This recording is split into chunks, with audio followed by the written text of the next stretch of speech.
Hello everybody and welcome to my final video for the year. As we approach the final days of December, I wanted to thank you all for the efforts you've put in for this year and for being a part of Educo. I trust you all find some time to relax over this holiday season, whether that be by the fire in the Northern Hemisphere or somewhere near the beach or in the shade here in the Southern Hemisphere. Just looking at some of the things that have happened around the world, let's have a look firstly at the USA. Our US university partners are welcoming students from around the world that we've recruited over these past few months. And what's encouraging to see is that our semester progression rates are continuing to hold at around that 93% level, which is really encouraging in the US.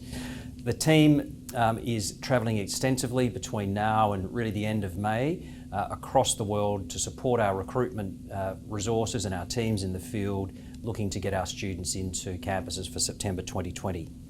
Across the border in Canada, our efforts and our focus continues to be on students, potential students, and our partners.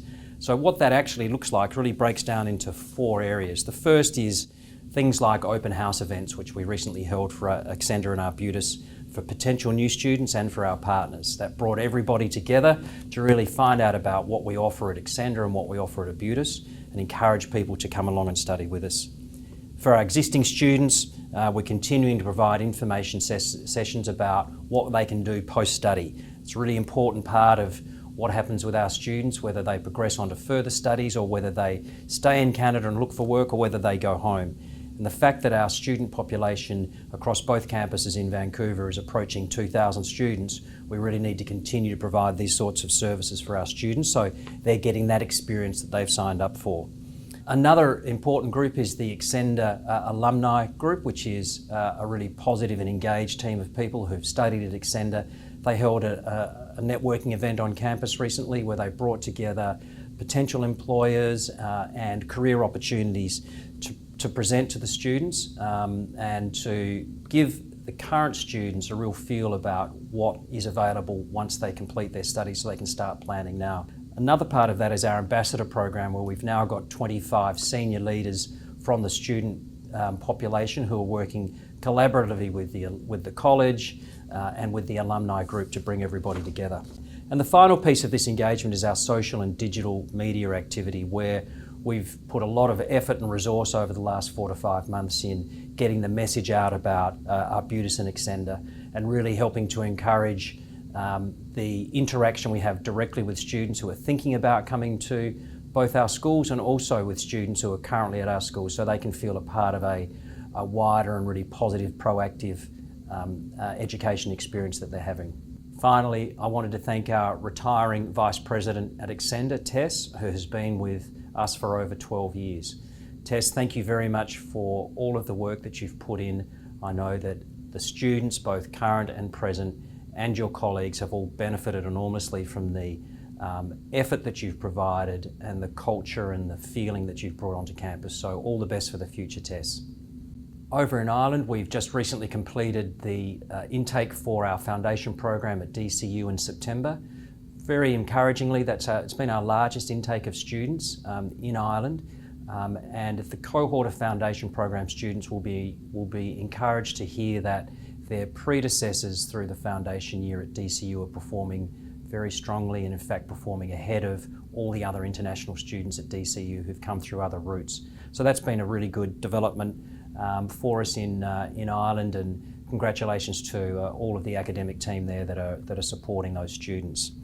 Our main focus has been and will continue to be over the next few months recruiting new students for our September 2020 intake, and that will happen across Africa, Asia, and Latin America as we seek to build out our Irish partners business. Here in Australia, CIC Higher Education recently held a graduation ceremony, another successful graduation ceremony that the college put on for 61 students who've completed their studies and now well on the way to their career path, whether that be into a job or heading back home or continuing with further studies. Also really good to see at CIC Higher Ed that our new student numbers are growing year on year, and really importantly, the number of students who are coming directly from overseas is starting to show signs of growth again, which is great and a testament to all of the efforts that everyone's putting in at CIC Higher Ed. At Southern Cross, we've just launched the Career Edge program across all of our campuses, which is a really important part of the service that we provide to all students, and I know that it's one that's going to help our students understand the value of studying at Southern Cross, in addition to the academic and welfare support that they get.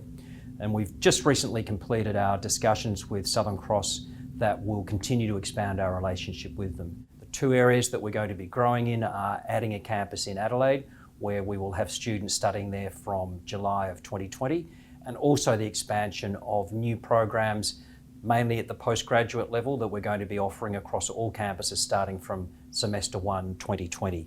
One of the other things that's been really encouraging and a testament of the work that Hussein and his team have done is that our pass rates from semester 2 exams have continued to improve on semester 1. So with a growing population of students and with a diversity mix that we're starting to shift, it's really good to see those pass rates continuing to improve.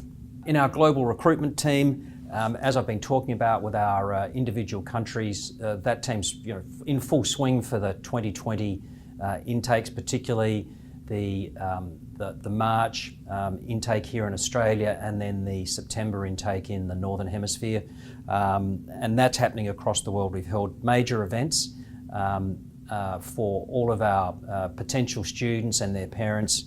And although students have had and now have greater access to all of the information that they can find about any institution through the internet and other services, these events are a really powerful way for us to get directly in contact with those students and their parents to help them understand about the value proposition that each of our institutions offers. I'd like to thank everybody who took the time to participate in the Employee Pulse survey that we completed at the end of November.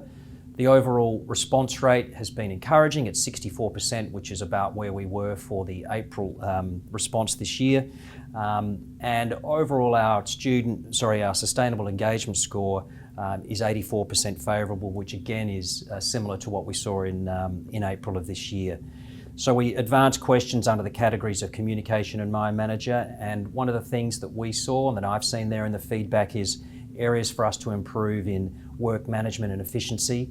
And your management teams will be bringing these results back to you early in the new year and sharing those survey findings with you and working on areas where we can improve and where you can help us improve.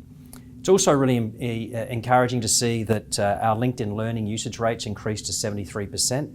And a great new feature of that is you can set a weekly goal function on your LinkedIn Learning homepage, which will help guide you through what you'd like to set for yourself to do. There's also a LinkedIn Learning app which can be downloaded for either Android or Apple phones. Finally, I'd like to wish everyone a safe and happy Christmas and holiday season, and I hope you all have some time to relax and enjoy yourselves, and look forward to seeing you again in 2020.